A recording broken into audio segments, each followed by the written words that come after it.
दोस्तों आज के इस वीडियो में हम लोग आपके कांस्टेंट साथी नॉर्थ पोल के बारे में बहुत सारे गजब गजब सीक्रेट बताने वाले हैं। आपको पता चलने वाला है कि वो स्टार अकेला नहीं बल्कि पूरे परिवार के साथ बैठा है। वो स्टार कांस्टेंट चमकने वाला नहीं बल्कि धड़कने वाला सैफीड वेरिएबल स्टार है। और इस वीडियो को एंड तक देखोगे तो तुम्हें पता चलने वाला है कि इस स्टार का जन्म कैसे हुआ था। दोस्तों शुरू करते हैं कहानी को, मुझसे तो रहा ही नहीं जा रहा। दोस्तों सदियों से जब गहरा अंधेरा था और समुद्र में कोई रास्ता नहीं था, तब मेरे बच्चों इंसानों को हमेशा एक ने संभाला है, हमारी नॉर्थ स्टार, हमारे पोलारिस ने हमेशा हमें नॉर्थ की डायरेक्शन दिखाई है। तो आज हम सब मिलकर पोलारिस भैया को दिल से थैंक यू बोलेंगे। रेडी? थैंक यू पोलारिस भैया, हमारे कांस्टेंट साथी। एक सेकेंड, कांस्टेंट साथी सीरियसली? अरे मार्स तू यहाँ? हाँ कांस्टेंट ही तो है भैया,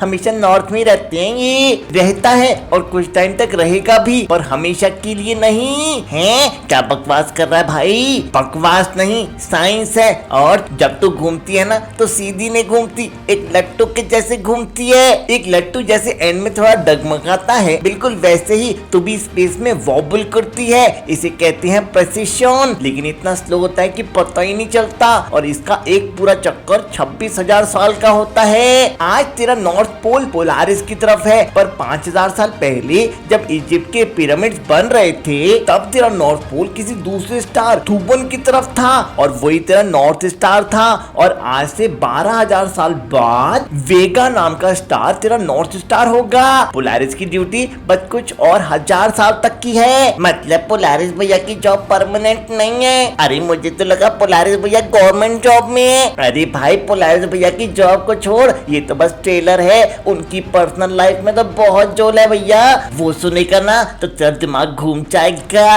ready for the real story? सुनाता हूँ उनके किस्से। सीक्रेट नंबर 1, पोलारिस भैया अकेले नहीं है, पूरे परिवार के साथ हैं। पोलारिस एक ट्रिपल स्टार सिस्टम है। ये एक पूरा परिवार है जो एक दूसरे के साथ ग्रेविटी के बंधन में बंधा रहता है। पोलारिस ए, पोलारिस बी और पोलारिस ए बी। पोलारिस ए ये है परिवार के मुखिया, एक येलो सुपर जायंट स्टार, हमारे सूरज से 2000 गुना ज्यादा रोशन। जिसे हम देखते हैं वो यही है। पोलारिस बी ये है दूर का कजन, ये मुखिया से काफी दूर से चक्कर लगाता है। इसे 1779 में विलियम हर्शल ने अपने टेलीस्कोप से ढूंढा था। पोलारिस ए बी ये असली छुपा रोस्तम है। ये एक छोटू स्टार है जो मुखिया के इतने पास चक्कर लगाता है कि दोनों के बीच का डिस्टेंस हमारे सूरज और यूरेनस से भी कम है।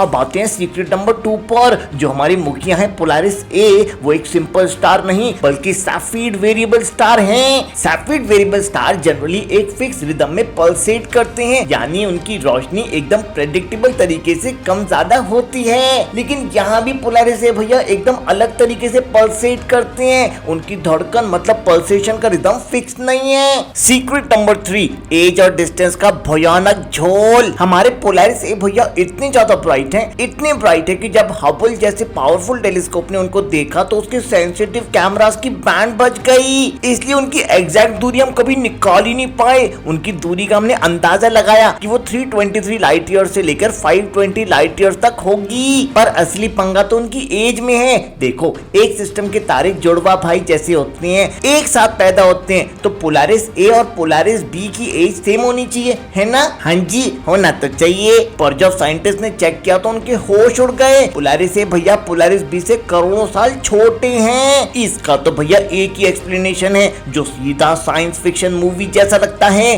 The blue स्ट्रैगल theory. ये थ्योरी कहती है कि आज का पोलारिस ए 2 पुराने तारों के कॉस्मिक टक्कर का नतीजा है। सोचो 2 बूढ़े सितारे एक दूसरे में मर्ज हो गए और उन्होंने एक नए रेजुवेनेटेड स्टार को जन्म दिया जो अपनी असली उम्र से बहुत ज्यादा यंग, हॉट और एनर्जेटिक दिखता है। बाप रे, मुझे तो लगा ये कितने शांत भैया हैं, लेकिन भाई साहब पोलारिस भैया तो पूरी मिस्ट्री नॉवल निकले। तो दोस्तों जब अगली बार रात के आसमान में नॉर्थ पोल को देखो तो सिर्फ थैंक यू मत बोलना, थोड़ा मुस्कुराना और सोचना कि उस रोशनी के पीछे कितने राज छुपे हैं।